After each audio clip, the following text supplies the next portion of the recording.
Hi, Melvin Melvin and and Sarah! Congrats on your wedding day. Ito na yung next chapter ng love life nyo. God bless you both. Enjoy nyo lang tong araw na to. We wish you all the best. Magmahalan kayo at lagi nyo tatandaan na nandito lang kami para sa inyong dalawa. We love you both. Love you both. Congratulations and see you soonest. Bye-bye. Mahal naming Melvin at Sarah, kami ay may sinulat na mensahe para sa inyong pag-iisang dibdib. Makinig kayong mabuti. Brother Arnie, Maraming salamat, Brother Joe. basa. Melvin at Sarah, isang napakaling kasiyahan na makita kayong dalawa sa ganitong espesyal na yugto ng inyong buhay. Ang pagmamahalan ninyo sa isa't isa ay inspirasyon sa amin.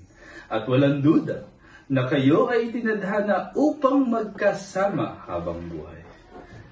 Magaling. Brother Alvin, Maraming salamat, Brother Kevin at Brother Arnie. Sa dalawang magkasintahan, naway maging matibay, puno ng saya at walang sawang pagmamahalan ang iyong pagsasama. Huwag kalimutang ipagdiwang ang bawat tagumpay at harapin ang magkasama ang anumang pagsubok. At sa panghuli, maraming salamat sa mga kasama ko rito. yan. Masaya kaming maging bahagi ng inyong paglalakbay. At excited na kaming makita ang inyong masayang buhay bilang mag-asawa. Maligayang pagbati at best wishes sa inyong dalawa. Yan. So sa muli, congratulations Melvin and Sarah. Best wishes. Cheers para sa inyong dalawa. Ayan.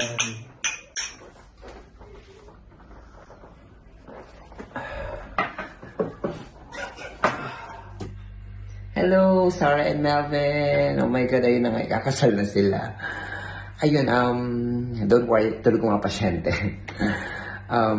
Ayun. Herzlichen Glückwunsch zu eurer Hochzeit und alles Liebe für eure gemeinsame Zukunft. Nakabisado, ha?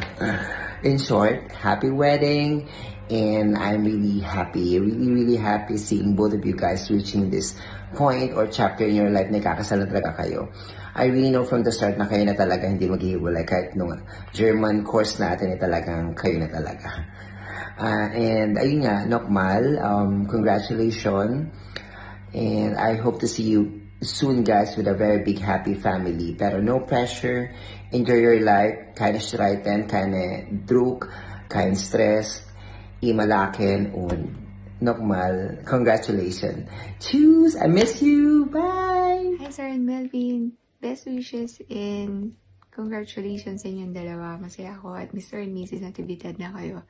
So, masasabi ko lang, marriage is a partnership. So, kapag may problema kayo, kailangan pag-usapan nyo, ayusin nyo kaagad. So, ang pag-asawa kasi is not always a bed of roses eh. So, may mga challenges kayong pagdadaanan. Forever na kasi kayong magkasama. Kaya wala nang atrasan. So, regardless kung ano man yung kakaharapin nyo, kayong dalawa lang ang mag-aayos nun. Malamang nandyan yung family ninyo to support you, to guide you, mga kaibigan nyo. Pero most of the time, kayong dalawa lang yung mag-aayos nun. So, ayun.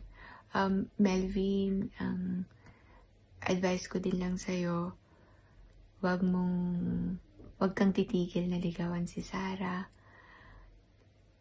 Surprise her, gaya ng dati mong ginagawa sa kanya. Tapos, kapag may problema siya, validate her feelings, suportahan mo siya. Especially kapag time of the month, pag nagbuntis na siya, postpartum, at kapag umabot na siya sa menopausal kasi ang hormones ng babae is, para siyang roller coaster, ups and downs yan. So, nagiging moody ang babae. So, kailangan lang ng pag-intindi sa kanya kasi alam niyo naman na ang hormones or mode changes is inevitable. Walang may gusto na maging baliw mga babae. So, yun. And Sarah, advice ko din sa'yo, makinig ka kay Melvin. Huwag, paano ko ba sabihin sa'yo? Makinig ka muna bago ka mag-react or mainis sa kanya kasi napakabait niyang tao. Although I'm not saying na suplada ka, pero slight lang. Ayun lang. So, see you soon, both of you. We love you from Joy. We love you from Joy. And ako. Okay? Love you. Bye-bye.